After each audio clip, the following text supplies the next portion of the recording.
Topic है sex determination. सबसे पहले इस टॉपिक को जानने से पहले कुछ क्वेश्चंस है जो मैं आपसे पूछूंगा।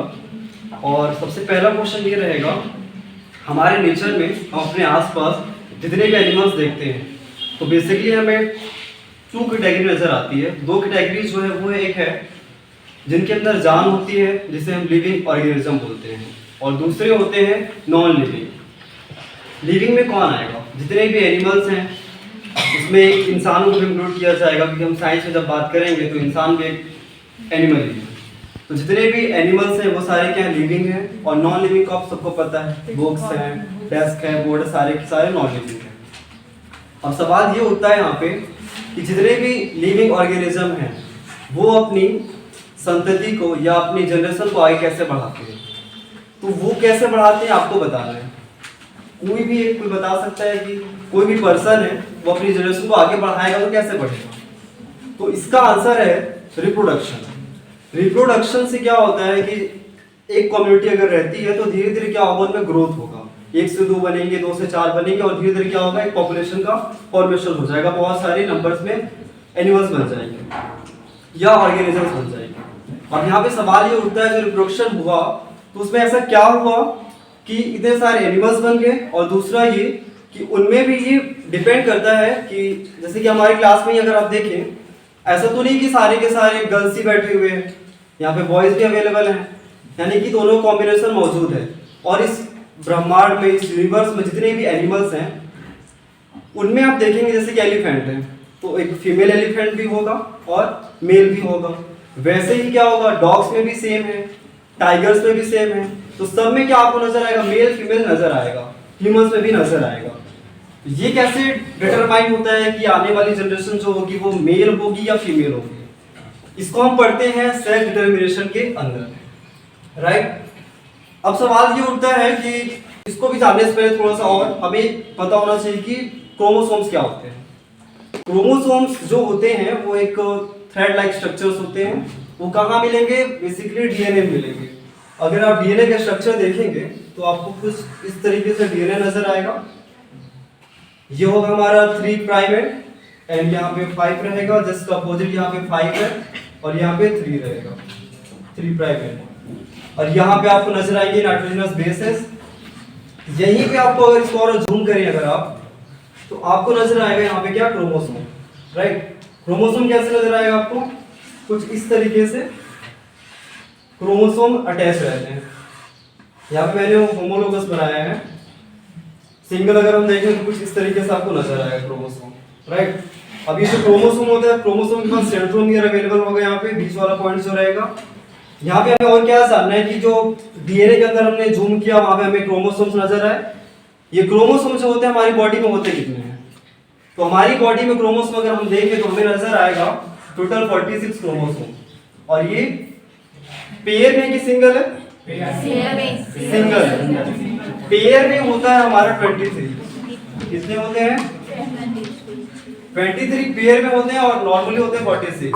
अच्छा, इस क्रोमोसोम के अंदर अगर बात करें क्या नजर आएगा, तो आपको नजर आएगा यहाँ पे लीनियर सीक्वेंस में, जिसको रेखीय बोलते हैं हिंदी में, यहाँ पे लीनियर सीक्वेंस में आपको जीन्स नजर आएंगे, राइट।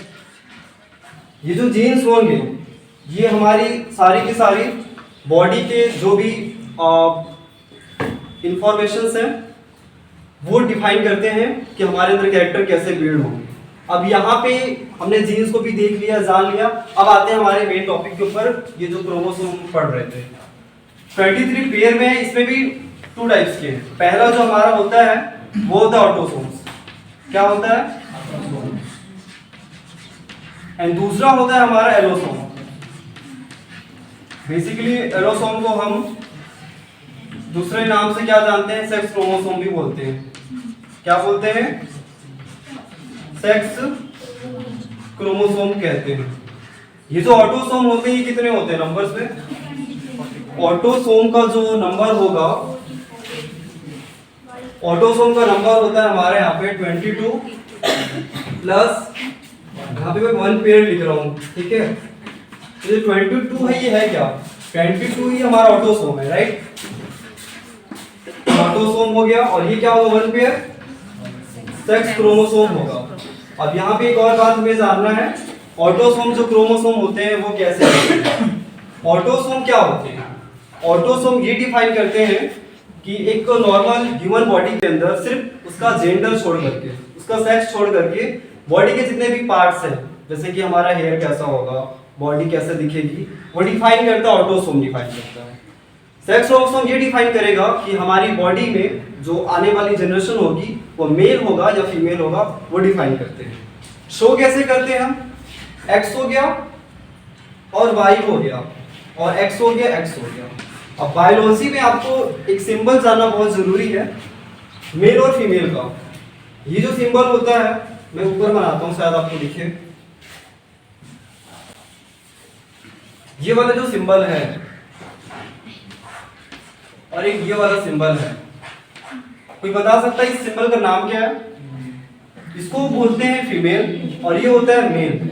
तो यहाँ पे जो क्रोमोसोम हम पढ़ रहे हैं 22+1 हमने बात की ना, 22 क्या है हमारे ऑटोसोम से। कैसे होंगे? एक्स एक्स होगा, किस केस में होगा? फीमेल के केस में होगा, ठीक है। और ये जो 22 प्लस और एक 1 पेयर बनेगा, ये बनेगा किसका? एक्स एक्स और एक्स वाई का बनेगा, राइट। मेल के अंदर क्या होगा? एक्स वाई क्रोमोसोम होंगे, ठीक है। अब चार्ट में आते हैं, यहाँ पे आपको नजर आएगा मेल के अंदर एक्स वाई क्रोमोसोम है और फीमेल के अंदर क्या है? एक्स एक्स क्रोमोसोम है। और ये पेयर में 23 यानी कि 46 है। अब होगा क्या? जब भी एक्स क्रोमोसोम अगर एक्स से मिलता है, ये बिल्कुल ऐसे है, यहाँ पे हमने एक्स एक्स लिखा और एक्स वाई लिखा। ये वाला क्या है? फीमेल के लिए है और ये मेल के लिए है। अगर ये वाला क्रोमोसोम जो है इसका अटैचमेंट अगर इससे होता है तो ये 2 एक्स हो जाएंगे ना, तो एक्स एक्स क्या बन जाएगा? बेबी चाइल्ड यानी कि फीमेल। ऐसे ही यहाँ पे एक और एक्स है, फिर से एक्स से अगर होता है क्रॉसिंग तो क्या बनेगा? एक्स एक्स बनेगा। फिर से ये जो एक्स एक्स बना क्या कहलाएगा? फीमेल फिर से कहलाएगा। अब ये वाला एक्स दोबारा हमने लिया यहाँ पे और यहाँ से वाई आया, एक्स वाई बन गए, तो एक्स वाई क्या कहलाएगा? मेल। सेम ऐसे यहाँ पर भी क्या होगा? यही वाला एक्स रहेगा और यहाँ का वाई फिर से क्या बनेगा? एक्स वाई यानी कि मेल। यहाँ का एक्स है, यहाँ का वाई है, तो एक्स वाई मेल बन गया। तो इस हिसाब से 2 मेल और 2 फीमेल अभी बने। बट ये डिफाइन कब होता है? बिफोर फर्टिलाइजेशन ये पता चल जाता है कि आने वाली ऑफस्प्रिंग जो होगी वो मेल होगी या फीमेल होगी। कैसे पता चलता है? क्योंकि एक सीक्वेंशियल प्रोसेस है। पहले क्या होता है? पहले पता चलता है कि आने वाली जनरेशन फर्टिलाइजेशन पहले होता है, उसके बाद क्या होगा? हमें पता चलेगा कि जनरेशन कौन सी आ रही है, मेल या फीमेल। उसके बाद क्या पता चलेगा? गोनैड्स का फॉर्मेशन होगा। अगर male pattern of development show करेगा तो वहां पे टेस्टिस बन जाएंगे, और अगर फीमेल बनेगा तो वहां पे क्या बनेगा? ओवरी बन जाएगी। और यहाँ पे एक और छोटा सा मैं इंफॉर्मेशन देना चाहूंगा जो बुक्स में मेंशन नहीं होता जनरली। और जब भी हम वाई क्रोमोसोम को देखते हैं तो वाई क्रोमोसोम आपको ऐसे नजर आएगा। उसका जो स्ट्रक्चर होगा, इंटरनल स्ट्रक्चर कुछ इस तरीके से नजर आता है। यहाँ पे आपको नजर आएगा सबसे इंपॉर्टेंट पार्ट जो कि डिफाइन करता है मेल और फीमेल, क्यों मेल मेल है, फीमेल फीमेल क्यों। यहाँ पे पाया जाता है SRY जीन। SRY का फुल फॉर्म क्या होता है? सेक्स डिटरमाइनिंग रीजन होता है। यही SRY वो कारण है क्योंकि SRY के पास होता है TDF, और TDF का फुल फॉर्म होता है टेस्टिस डिटरमाइनिंग फैक्टर। ये जो TDF है एक प्रकार का प्रोटीन है, और ये जो TDF है ये एक प्रकार का तो प्रोटीन है ही। अगर आप क्या करें, SRY को हटा दें, ठीक है, ये पाया कहाँ जा रहा है? वाई क्रोमोसोम के अंदर। तो अगर आप SRY को हटा देते हैं जो कि एक जीन है, तो TDF भी हट जाएगा क्योंकि एक प्रोटीन है। जब ये दोनों हट जाएंगे तो जितने भी ऑफस्प्रिंग आएंगी आफ्टर रिप्रोडक्शन सारी की सारी फीमेल्स होंगी, मेल एक भी नहीं बनेंगे। सिर्फ यही रीजन है कि मेल मेल क्यों है, क्योंकि SRY जीन वाई क्रोमोसोम के ऊपर प्रेजेंट होता है। अगर इसे हमने हटा दिया तो TDF हट जाएगा। TDF भी एक बेसिकली प्रोटीन है, तो होगा क्या? सारी की सारी क्या है? फीमेल्स बनेंगी, राइट।